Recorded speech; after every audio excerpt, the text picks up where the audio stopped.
proveniente del ala progresista de la Iglesia Católica, el jesuita Jorge Mario Bergoglio asumió como el primer latinoamericano en llevar las riendas de la Iglesia Católica bajo el nombre de Papa Francisco, llevando cambios en la retórica eclesiástica, pero con pocas modificaciones a sus bases.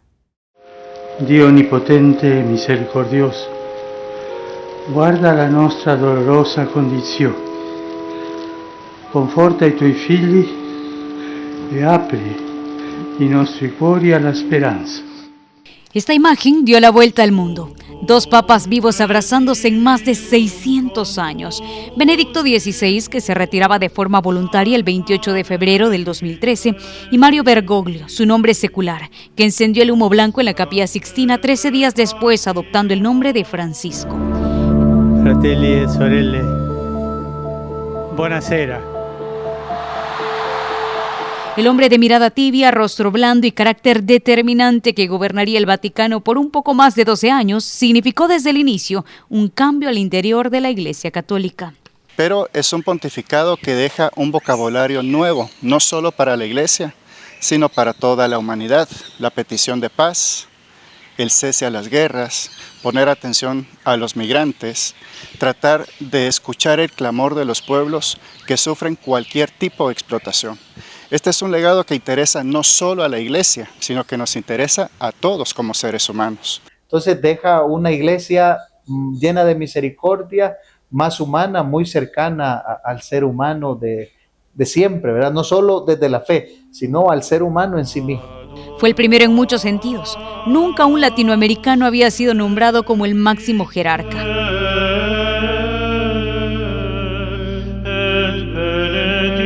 Nacido de padres migrantes italianos en Buenos Aires, Argentina, el 17 de diciembre de 1936, descubrió su llamado al servicio de Dios después de ejercer y graduarse de técnico químico y licenciado en filosofía, para finalmente ser ordenado como sacerdote en 1965 y con realizar su profesión final con los jesuitas en 1973, también convirtiéndose en el primer jesuita liderando el Vaticano.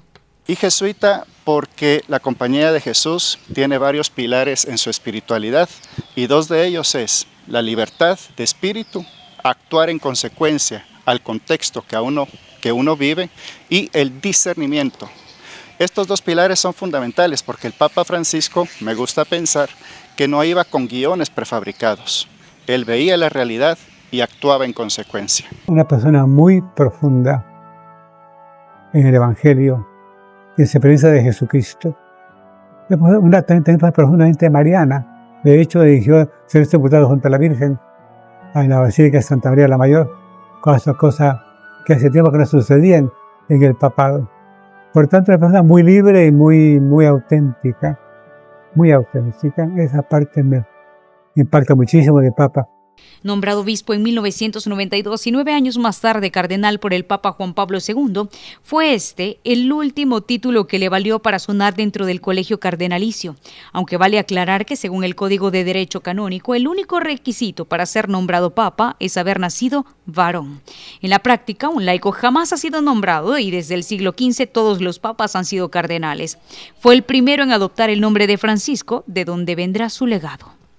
El Papa Francisco ejerció desde muy joven cargos de gobierno de la Compañía de Jesús, fue superior y fue provincial. Y estos cargos institucionales él los ejerció siendo muy joven. Recordemos que estos cargos él los vivió durante la dictadura en Argentina. Esto moldea mucho su carácter. Por eso él hacía un llamado de paz, porque él sabe lo que es vivir en persecución. Yo lo resumiría con 3 cosas. Su nombre, Francisco, era como un programa. Francisco de Asís era los pobres, ¿verdad? Segundo, Francisco era la paz. Tercero, Francisco era la ecología. Lo recibe una iglesia que acumulaba miles de denuncias de casos de abuso sexual en niños. Más de 400.000 en España, más de 10.000 en los Estados Unidos, más de 75 casos comprobados en Italia y así en el resto del mundo, incluido El Salvador. Lo ponía contra la pared un informe de la ONU que responsabilizaba directamente al Vaticano de políticas y prácticas que llevaron a la continuación de abusos a menores y a la impunidad de los responsables. que ultimis mentibus in me modo tare minuitur, ut incapacitate meam ad ministerium commissum bene administrandum. Murmurando tras bambalinas que esta era una de las causas de la renuncia de su predecesor. Esta es mi angustia y el dolor por el hecho de que algunos sacerdotes y obispos hayan violado la inocencia de menores y su propia vocación sacerdotal al abusar sexualmente de ellos. Reaccionaba así por primera vez el Vaticano, que además de romper el silencio creaba la Pontificia Comisión para la Protección de los Menores a solo un año del ascenso de Francisco, y que acompañaría una serie de renuncias de obispos a quienes se les seguía un proceso interno como el de William Lee de Irlanda, Robert Fint de Kansas y una larga lista accesible en Internet. Pedir perdón es necesario, pero no basta. Pedir perdón es bueno para las víctimas, pero son ellas las que tienen que estar en el centro de todo. Su dolor, sus daños psicológicos pueden empezar a sanar si encuentran respuestas. En 2019 ya había una línea clara de seguimiento a estos casos, con el motu proprio Vos Stellis Lux Mundi, una legislación universal que obliga a todo clérigo y religioso a denunciar los abusos sexuales y su encubrimiento dentro de la Iglesia. Establece procedimientos claros para investigar obispos acusados. Acciones concretas para reparar los horrores que han sufrido y prevenir que no se repitan. La Iglesia no puede tratar de esconder la tragedia de los abusos, sean del tipo que sea. Tampoco cuando los abusos se dan en las familias, en los clubes, en otro tipo de instituciones. La Iglesia tiene que ser un ejemplo para ayudar y a resolverlos. Va a seguir los consejos que los cardenales le han dado, y los consejos apuntan a eso, a una Iglesia que se reforme para tener esa calidad humana, que asuma también los errores que se han cometido, que pida perdón por ellos y que a la vez también ponga todo para poder remediar esas situaciones que no se vuelvan a dar en la Iglesia. En su discurso se abrió espacio para la comunidad LGBTI, con el cual se identifica un 9% de la población mundial según el portal estadístico alemán Statista, y que venía denunciando todo tipo de abuso, discriminación, falta de acceso a servicios y el rechazo social.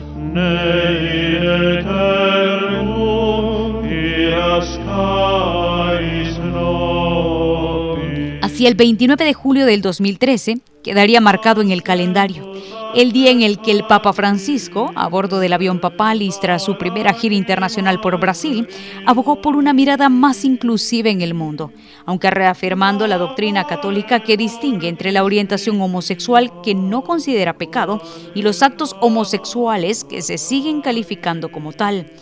Y aunque en sus redes sociales oficiales el tema seguía figurando, no fue hasta 10 años más tarde que el sumo pontífice permitió la bendición a las parejas del mismo sexo en un documento de 8 páginas con el título Confianza Suplicante, elaborado por el cardenal argentino Víctor Manuel Fernández, en la que aclara que la nueva directriz no debe de confundirse con el sacramento del matrimonio y tiene el propósito de establecer que Dios acoge a todos. Las personas homosexuales tienen derecho a estar en la familia. Son hijos de Dios, tienen derecho a una familia. No se puede echar de la familia a nadie, ni hacer la vida imposible por ese. Lo que tenemos que hacer es una ley de convivencia civil. Bueno, le tratamos de presentar una fe católica y conocimiento bíblico actualizado y acorde a la realidad. Es decir, no se puede hablar del amor en general o de Dios como un castigador de los errores humanos, sino que hay que hablar como de un Dios compasivo, de un Dios que quiere que todos vivamos en igualdad, en libertad, que se respeten los derechos de todos, que se elimine la pobreza, que se trabaje fraternalmente, que se reformas también en la vida, no solo personal, sino también en la social. Para muchos implicaría una iglesia que busca reconciliación con aquellos que se habían divorciado de ella, ya sea por una reputación manchada o por migrar a otras religiones con mayor apertura. En Latinoamérica, por ejemplo, de representar el 80% en 1995, ha pasado a un 54% en la actualidad, según el Latino Barómetro. El Papa tuvo alrededor de 47 viajes, ¿verdad?, a los diferentes países, y cada uno de esos viajes eran multitudes. Aunque tal vez él elegía un país donde habían pocos católicos, ¿verdad? Eran minoría, pero incluso por respeto, mucha gente de otras religiones se acercaba a escucharlo, porque ahí ya se une que no solamente es alguien que transmite la fe católica, sino también un referente moral. Con su sencillez, pero puso autoridad. Con su ternura, puso justicia. Con su amor, puso perdón. Entonces, es bueno que la gente recuerde esas actitudes del Papa. Bueno, yo creo que la Iglesia, es decir, siempre está en actitud de reforma interna, ¿verdad? Es decir, el Evangelio a todos los seres humanos nos pide que nos examinemos y nos reformemos. La Iglesia no está exenta de esa obligación evangélica. En ese sentido, tenemos que estar en una actitud de reforma y de mejoramiento permanente. Hablando de divorcios, en la exhortación Amoris Laetitia en 2016 abrió la puerta a que tras el discernimiento las personas divorciadas vueltas a casar civilmente puedan acceder a la comunión, reconociendo lo difícil que puede ser la continencia en estos casos. Grandes cambios también se les interpreta como reformas en la Iglesia. Reformas es algo saludable porque son cambios que tienen que adaptarse a las nuevas exigencias del diálogo de la Iglesia con el mundo. Por supuesto, lo esencial no cambia porque es desde el Evangelio, es el fundamento del dogma de la teología, pero alguna manera de hacer las cosas, esas sí pueden revisarse y ponerse actualizadas. De continuar con ese camino, con ese legado que Él nos da para seguir continuando en el trabajo que estamos haciendo, de una iglesia cercana, una iglesia humilde, una iglesia que no aspira al poder, porque el poder corrompe. Yo creo que hay más cambios que habría que hacer, ¿verdad? Es decir, a la hora de caminar juntos, tener un estilo mucho más cercano, de colaborar con todos, mayor apertura a la problemática de la gente, etcétera, y siempre tenemos que mejorar. Nunca spiciu, oro fiat illud quam consitio, ut velata cernes facie, visus in beatus.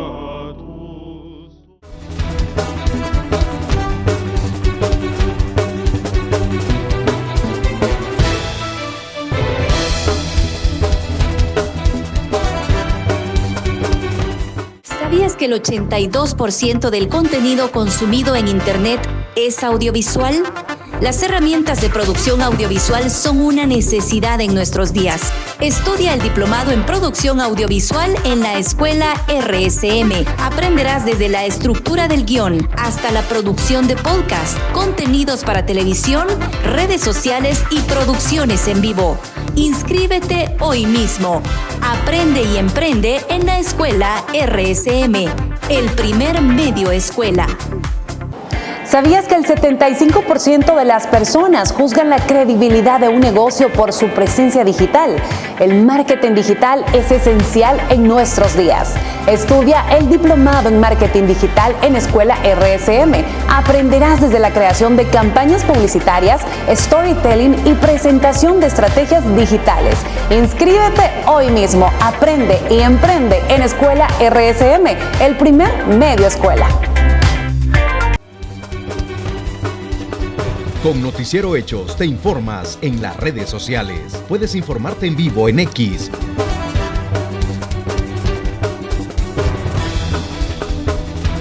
Facebook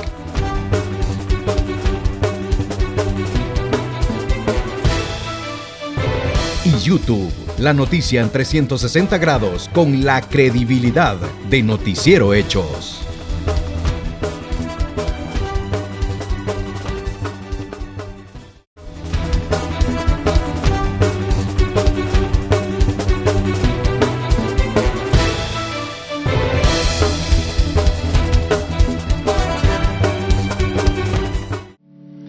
Subtum presidium confus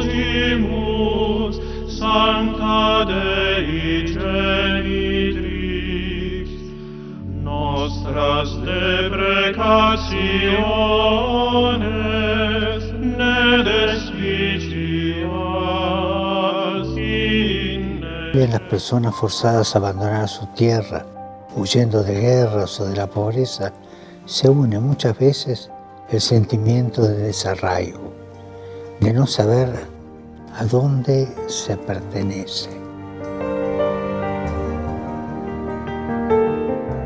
Además, en algunos países de llegada, los migrantes son vistos con alarma, con miedo.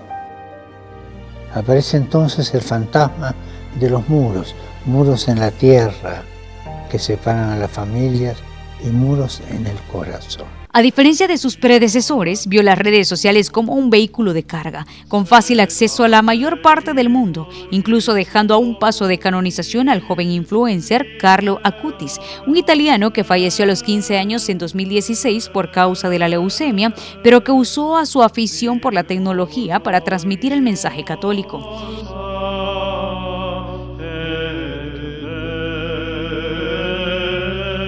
Ese mismo vehículo fue el que usó para dar otro giro al tradicionalismo dentro de la Iglesia, abriendo el debate sobre el diaconado femenino. No les neguemos a las mujeres la voz. No les neguemos a todas estas mujeres víctimas de abuso la voz. Son explotadas, son marginadas.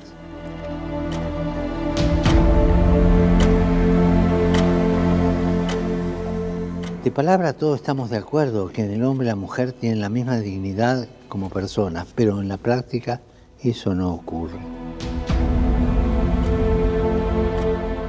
Es necesario que los gobiernos se comprometan a eliminar leyes discriminatorias en todas partes. Y nombró a mujeres en cargos de responsabilidad en el Vaticano, como consultoras del sínodo y subsecretarias. La hermana Simona Bambrilla, de origen italiano, se convirtió en la primera mujer prefecta del dicasterio para los institutos de vida consagrada y las sociedades de vida apostólica. Esta es una de las más importantes del Vaticano. Y además trajo consigo grandes implicaciones teológicas al nombrar como colíder o proprefecto a un hombre, el cardenal español Ángel Fernández Artime, salesiano. Además, promulgó una reforma a la curía romana que pretende una iglesia más misionera, con enfoque pastoral y mayor participación de laicos, incluidas las mujeres. Los cambios que él ha hecho, mucha gente no lo logran captar o notar, porque no han sido todavía suficientemente divulgados. Pero sí podemos decir que ha hecho un avance, un caminar, sin perder la mística ni la tradición de la Iglesia Católica. Pero también tocó las arcas de la Iglesia Católica, muy bien visto por algunos, pero fuertemente criticado por otros y esperado por la feligresía. En aras de la transparencia, creó un secretariado para la economía y la auditoría del Instituto para las Obras de la Religión, que cerró 5.000 cuentas bancarias sospechosas dentro del Vaticano, además de lograr la condena de 5 años y la exclusión del cardenal Angelo Becciu, un exfuncionario de la Secretaría de Estado por fraude financiero. El Papa Francisco intentó hacer reformas dentro de la Curia Vaticana. Recordemos que una de las primeras cosas que hizo a nivel de administración dentro de la banca vaticana fue pedir una auditoría interna. El Papa Francisco le pidió a algunos cardenales que se alejaran de la Curia romana, quitándole privilegios. Es más, el Papa Francisco sancionó a algunos cardenales que estaban acusados de tomar fondos de la caridad del Vaticano y también sancionó a algunos cardenales que tenían acusaciones por abuso. Otras medidas fueron recortes salariales a los cardenales y traslado de algunas viviendas de miembros del clero a edificios no habitables para poder destinarlas a embajadas u organizaciones religiosas. Es muy coherente. Lo que decía, lo vivía. Y siempre clamó que nosotros fuéramos coherentes como cristianos, que en esta fe se en las horas hasta de gente más abandonada. Solvente dentro del Vaticano, el sumo pontífice criticó el sistema financiero global, acusándolo de generar desigualdad y pobreza, criticando excesos del neoliberalismo, el consumismo y la cultura de descarte. Hoy la política no tiene buena fama. Corrupción, escándalos, alejada del día a día de las personas.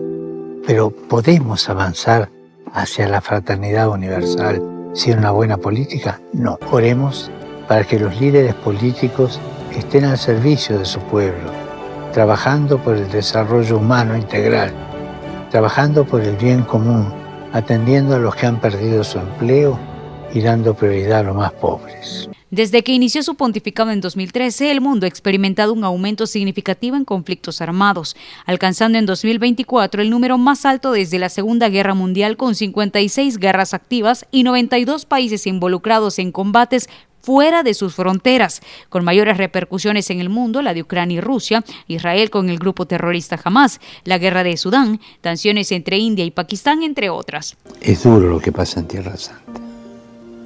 Es muy duro. El pueblo palestino, el pueblo de Israel, tienen derecho a la paz. Tienen derecho a vivir en paz. Dos pueblos hermanos. Recemos por la paz en Tierra Santa. Recemos para que las diferencias se resuelvan en el diálogo y en la negociación, y no con una montaña de muertos de cada lado. Iglesia abierta, en diálogo, que defiende a los pobres y que retoma las causas que son en favor de la dignidad de la persona. Es una iglesia cercana, que dialoga, una iglesia que se juega la vida por las personas que sufren. Y por lo tanto, pues tener esa voz que invita a que la guerra cese, porque la guerra destruye todo. Con la guerra todos perdemos, nadie gana, es mentira, ¿verdad? Todos perdemos. Francisco, de voz tenue y pasiva, pidió en reiteradas ocasiones el cese al fuego. Se ofreció a ser mediador en el conflicto de Rusia y Ucrania sin resultado. Criticó fuertemente la construcción de armas químicas y letales, además de abogar por el ingreso de ayuda humanitaria en favor de los más necesitados. Y una iglesia que busca por encima de todo la paz y la paz y la justicia en el mundo. Por eso este llamado a no caer en la tentación del armamentismo en este momento y siempre, indudablemente. Es un pontificado que deja un vocabulario nuevo, no solo para la iglesia, sino para toda la humanidad. La petición de paz, el cese a las guerras, poner atención a los migrantes, tratar de escuchar el clamor de los pueblos que sufren cualquier tipo de explotación. El sumo pontífice además cambió en cierta medida la aritmética dentro del Vaticano. Antes de su llegada, el colegio cardenalicio en su mayoría estaba conformado por europeos e incrementó la representación de África, Asia, Oceanía y América Latina. Solo de este último fueron 14, entre ellos el salvadoreño Gregorio Rosa Chávez. También ha estado pendiente de las diferentes necesidades de la iglesia. Una de ellas es nombrar los obispos, ¿verdad? Más o menos son 5 obispos, 5 obispos los que el Papa nombró en este tiempo, desde el 2013 para acá. Y eso pues es la cercanía, la ayuda también cuando han habido catástrofes, ya sea por la lluvia, ¿verdad? Nuestro país. También, por supuesto, los nuncios que nos ha regalado, que han sido sus representantes, Monseñor León Calenga, Monseñor Santo Rocco Ganyemi y el que tenemos ahora, Monseñor Luigi Roberto Cona. Para El Salvador en específico, el Papa Francisco significó una era de celeridad en los procesos, elevando a los altares a Monseñor Óscar Arnulfo Romero el 14 de octubre del 2018, convirtiéndolo en el primer santo nativo de toda Centroamérica. En Aparecida, en el año 2007, dijo una frase que todos conocemos, cuando le preguntaron, ¿qué piensa usted de Romero? Y él dijo, para mí, es un mártir y es un profeta. Si yo fuera papa ya lo habría canonizado. Después, como papa, lo beatificó y lo canonizó. Y cuando habló de él, habló con tanta esperanza de Romero, con tanta ternura, con tanta convicción, que fue como su protector y su modelo de pastor al frente de toda la iglesia. Romero y el Papa, una gran comunión. Y dejando avanzadas las causas de Ignacio Ellacuría, el padre Rutilio Grande y el padre Cosme Espesoto. Ese es un gran legado, porque lo vamos a recordar al Papa Francisco como que el que tomó en serio el papel protagónico de San Romero, de una iglesia comprometida con los pobres, una iglesia martirial, una iglesia testigo de este mundo. Y entonces uno se va dando cuenta que sí, Papa Francisco fue un ángel que nos bendijo tanto en el mundo y a nuestro país, El Salvador.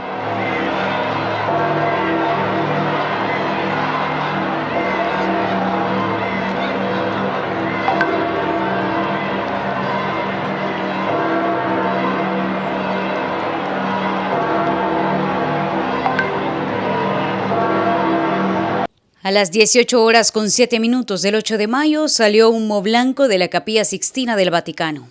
Habemus Papam. Por primera vez un estadounidense guiará las riendas de la Iglesia Católica.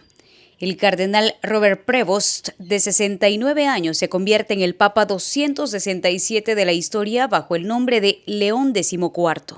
Questo è il primo saluto del Cristo risorto, il buon pastore che ha dato la vita per il gregge di Dio.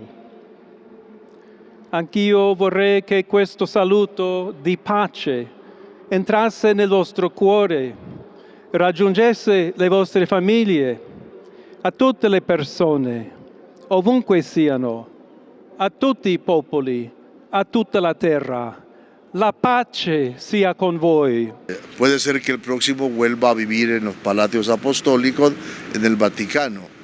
El Papa, donde se vive con mucha más soledad.